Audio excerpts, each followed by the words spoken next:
जय क्षमा कीजिएगा, ये वीडियो में कुछ रुकावट आ गई कि इसको हम आगे पढ़ रहे हैं। इसके पश्चात जैसे अनिरुद्ध के विवाह के समय बलराम जी ने कलिंगराज के दांत उखाड़े थे, उसी प्रकार उन्होंने पूषा के दांत तोड़ दिए, क्योंकि जब दक्ष ने महादेव जी को गालियाँ दी थी उस समय ये दांत दिखाकर हंसे थे। फिर वे दक्ष की छाती पर बैठकर एक तेज तलवार से उसका सिर काटने लगे, परंतु बहुत प्रयत्न करने पर भी वे उस समय उसे धड़ से अलग न कर सके। जब किसी भी प्रकार के शस्त्रों के से दक्ष की त्वचा नहीं कटी, तब वीरभद्र को बड़ा आश्चर्य और वे बहुत देर तक विचार करते रहे। तब उन्होंने यज्ञ मंडप में यज्ञ पशुओं के को जिस प्रकार मारा जाता है उसे देखकर उसी प्रकार ये दक्ष रूप उस यजमान पशु का सिर धड़ से अलग कर दिया। यह देखकर भूत प्रेत पिशाच आदि तो उनके इस कर्म की प्रशंसा करते हुए वाह वाह करने लगे, और दक्ष के दल वालों में हाहाकार मच गया। वीरभद्र ने अत्यंत कुपित होकर दक्ष के सिर को यज्ञ की दक्षिणाग्नि में डाल दिया और उस यज्ञशाला में आग लगाकर यज्ञ को विध्वंस करके वे कैलाश पर्वत को लौट गए। अब ये छठा अध्याय यहाँ से शुरू होता है। ब्रह्मादि देवताओं का कैलाश जाकर श्री महादेव जी को मनाना। श्री मैत्रेय जी कहते हैं, विदुर जी इस प्रकार जब रुद्र के सेवकों ने समस्त देवताओं को हरा दिया तथा उनके संपूर्ण अंग प्रत्यंग भूत प्रेतों के त्रिशूल पट्टिस खड़ गदा परिग मुदगर आदि आयुधों से छिन्न हो गए, तब वे ऋतु और सदस्यों के सहित बहुत ही डरकर ब्रह्मा जी के पास पहुँचे और प्रणाम करके उन्हें सारा वृत्तांत कह सुनाया। भगवान ब्रह्मा जी और सर्वंतर्यामी श्री नारायण पहले से ही इस भावी उत्पाद को जानते थे, इसी से वे दक्ष के यज्ञ में नहीं गए थे। अब देवताओं के मुख से वहाँ की सारी बातें सुनकर उन्होंने कहा, देवताओं परम समर्थ तेजस्वी पुरुष से कोई दोष भी बन जाए तो भी उसके बदले में अपराध करने वाले मनुष्यों का भला नहीं हो सकता। फिर तुम लोगों ने तो यज्ञ में भगवान शंकर का प्राप्य भाग न देकर उनका बड़ा भारी अपराध किया, परंतु शंकर जी बहुत शीघ्र प्रसन्न होने वाले हैं, इसलिए तुम लोग शुद्ध हृदय से उनके पैर पकड़कर उन्हें प्रसन्न करो, उनसे क्षमा मांगो। और दक्ष के दुर्वचन रूपी बाणों से उनके हृदय तो पहले से ही बिंद रहा था, उस पर उनकी प्रिया सती जी का वियोग होगा। इसलिए यदि तुम लोग चाहते हो कि वे यह फिर से प्रारंभ होकर पूर्ण हो, तो पहले जल्दी जाकर उनसे अपने अपराधों के लिए क्षमा मांगो, नहीं तो उनके कुपित होने पर लोकपालों के सहित इन समस्त लोगों का भी बचना असंभव है। भगवान रुद्र परम स्वतंत्र हैं, उनके तत्व और शक्ति सामर्थ्य को न तो कोई ऋषि मुनि देवता और यज्ञ सौरु देवराज इंद्री जानते हैं, और न स्वयं मैं ही जानता हूँ, फिर दूसरों की तो बात ही क्या है। ऐसी अवस्था में उन्हें शांत करने का उपाय कौन कर सकता है। देवताओं से इस प्रकार कहकर ब्रह्मा जी उनको प्रजापतियों को और पितरों को साथ ले अपने लोक से पर्वत श्रेष्ठ कैलाश को गए। वे भगवान शंकर का प्रिय धाम है। उस कैलाश पर औषधि तप मंत्र और योग आदि उपायों से सिद्धि को प्राप्त हुए और जन्म से ही सिद्ध देवता नित्य निवास करते हैं। किन्नर गंधर्व और अप्सरा आदि सदा वहाँ बने रहते हैं।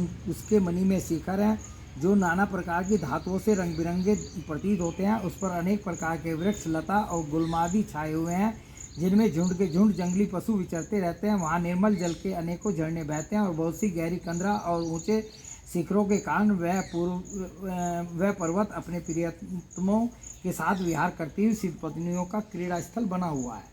वह सब और मोरों के शोर, मदांध बरमरों के गुंजा, कोयलों की कुहू ध्वनि तथा अन्य पक्षियों के कलरव से गूंज रहा है। उसने कलवृक्ष अपनी ऊंची ऊंची डालियों को हिला हिलाकर मानव पक्षियों को बुलाते रहते हैं, तथा हाथियों के चलने फिरने के कारण वह कैलाश स्वयं चलता हुआ सा और झरनों की कलकल ध्वनि से बातचीत करता हुआ सा जान पड़ता है।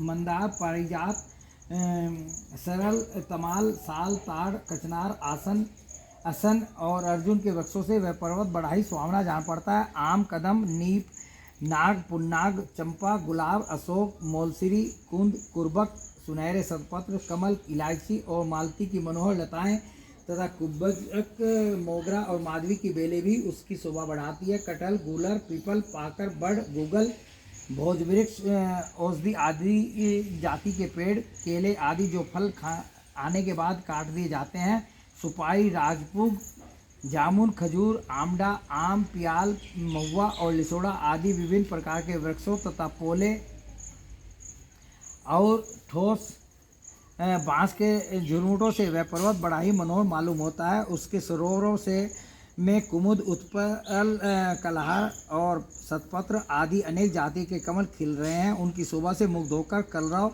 करते हुए झुंड के झुंड पक्षियों से बड़ा ही भला लगता है।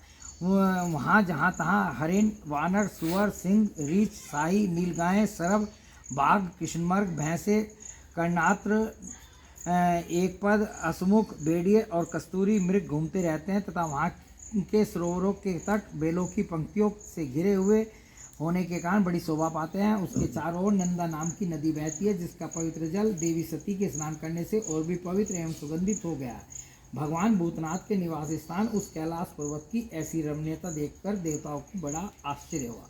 ये हमने अब तक जो है कैलाश पर्वत की भगवान शंकर का जो धाम है उसका वर्णन सुना। वहाँ उन्होंने अलका नाम की एक सुरम्यपुरी और सौगंधिक वन देखा, जिसमें सर्वत्र सुगंध फैलाने वाले सौगंधिक नाम के कमल खिले हुए थे। उस नगर के बाहर की ओर नंदा और अलकनंदा नाम की दो नदियाँ हैं। वे तीर्थपाद श्री हरि के चरण रज के संयोग से अत्यंत पवित्र हो गए हैं। विदुर जी उन नदियों में रति विलास से थकी हुई देवांगनाएं अपने अपने निवास स्थान से आकर जल क्रीड़ा करती हैं और उसमें प्रवेश कर अपने प्रियतमों पर जल उलिसती। स्नान के समय उनका तुरंत का लगाया हुआ कुछ कुमकुम धुल जाने से जल पीला हो जाता है। उस कुमकुम मिश्रित जल को हाथी प्यास न होने पर भी गंध के लोभ से स्वयं पीते और अपनी हथनियों को पिलाते हैं। अलकापुरी चांदी, सोने और बहुमूल्य मणियों के सैकड़ों विमान छाए हुए थे, जिनमें अनेकों यक्ष पत्नियां निवास करती थी, जिनके कारण यह विशाल नगरी बिजली और बादलों से छाए हुए आकाश के समान जान पड़ती थी। यक्ष राज कुबेर की राजधानी उस अलकापुरी को पीछे छोड़कर देवगन सौगंधिक वन में आए। यह वन रंग बिरंगे फल फूल और पत्तों वाले अनेक कलवृक्षों से सुशोभित था। उसमें कोकिल और पक्षियों का कलरव और भोरों का गुंजार हो रहा था तथा राजहंसों के परमप्रिय कमल कुसुमों से सुशोभित अनेकों सरोवर थे।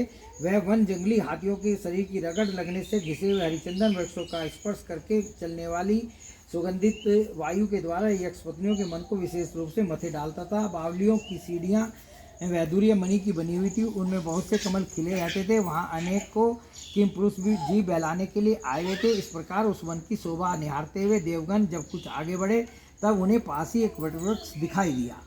जो भगवान शंकर जो है कैलाश पर्वत पे जो है जिस वृक्ष के नीचे बैठते थे वो उस वृक्ष का वर्णन है। वह वृक्ष तो 100 योजन ऊंचा था तथा उसकी शाखाएं 75 योजन तक फैली हुई थी। उसके चारों ओर सर्वदा अविचल छाया बनी रहती थी, इसलिए घाम का कष्ट कभी नहीं होता था तथा उसमें कोई घोंसला भी नहीं था। देखिए इसमें यहाँ ये बहुत महत्वपूर्ण चीज़ है कि उस वृक्ष में कोई घोंसला नहीं था, कोई पक्षी जो है उस वृक्ष के ऊपर नहीं बैठता था। उस महायोग में और मुमुक्षुओं के आश्रयभूत वृक्ष के नीचे देवताओं ने भगवान शंकर को विराजमान देखा। वे साक्षात क्रोधीन काल के समान जान पड़ते थे। भगवान भूतनाथ का श्री अंग बड़ा ही शांत था।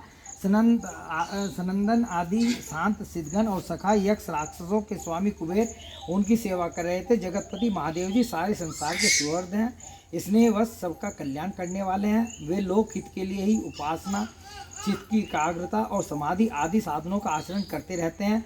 संध्या कालीन मेघ किसी कांति वाले शरीर पर वे तपस्वियों के अभिष्ट चिन्ह भस्म, दंड, जटा और मृक्षम एवं मस्तक पर चंद्रकला धारण किए हुए थे।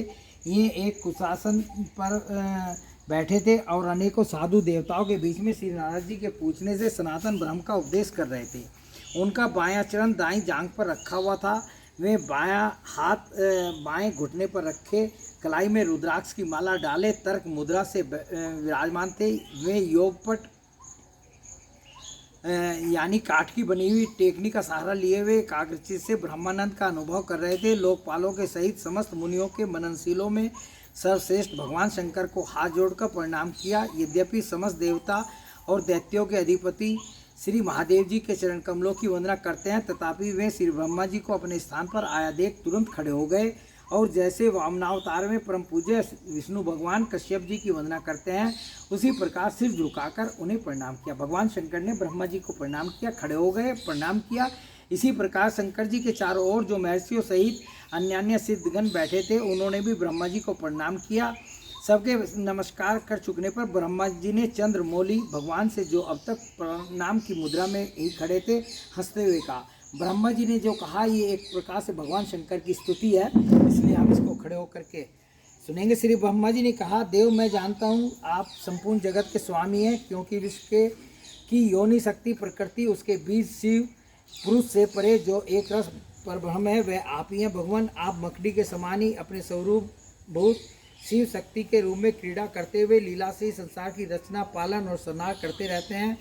आपने ही धर्म और अर्थ की प्राप्ति कराने वाले वेद की रक्षा के लिए दक्ष को निमित्त बनाकर यज्ञ को प्रकट किया है। आपकी ही बांधी हुई ये वर्णाश्रम की मर्यादाएं हैं जिनका नियमनिष्ठ ब्राह्मण श्रद्धापूर्वक पालन करते हैं। मंगलमय महेश्वर आप शुभ कर्म करने वालों को सर्वलोक अथवा मोक्ष पद प्रदान करते हैं तथा पाप कर्म करने वालों को घोर नरकों में डालते हैं। फिर भी किसी किसी व्यक्ति के लिए इन कर्मों का फल उल्टा कैसे हो जाता है। जो महानुभाव आपके चरणों में अपने को समर्पित कर देते हैं, जो समस्त प्राणियों में आपकी ही झांकी करते हैं और समस्त जीवों को अभेद दृष्टि से आत्मा में ही देखते हैं, वे पशुओं के समान पराये क्रोध के अधीन नहीं होते। जो लोग भेद बुद्धि होने के कारण कर्मों में ही आ सकते हैं, जिनकी नीयत अच्छी नहीं है, दूसरों की उन्नति देखकर जिनका चित्त रात दिन कूढ़ा करता है और जो मर्म भेदी अज्ञानी अपने दुर्वचनों से दूसरों का चित्त दुखाया करते हैं, आप जैसे महापुरुषों के लिए उन्हें भी मारना उचित नहीं है, क्योंकि वे बेचारे तो विधाता के ही मारे हुए हैं। देव भगवान कमलनाभ की प्रबल माया से मोहित हो जाने के कारण यदि किसी पुरुष की कभी किसी स्थान में भेद बुद्धि होती है तो भी साधु पुरुष अपने पर दुख कातर स्वभाव के कारण उस पर कृपा ही करते हैं। देववश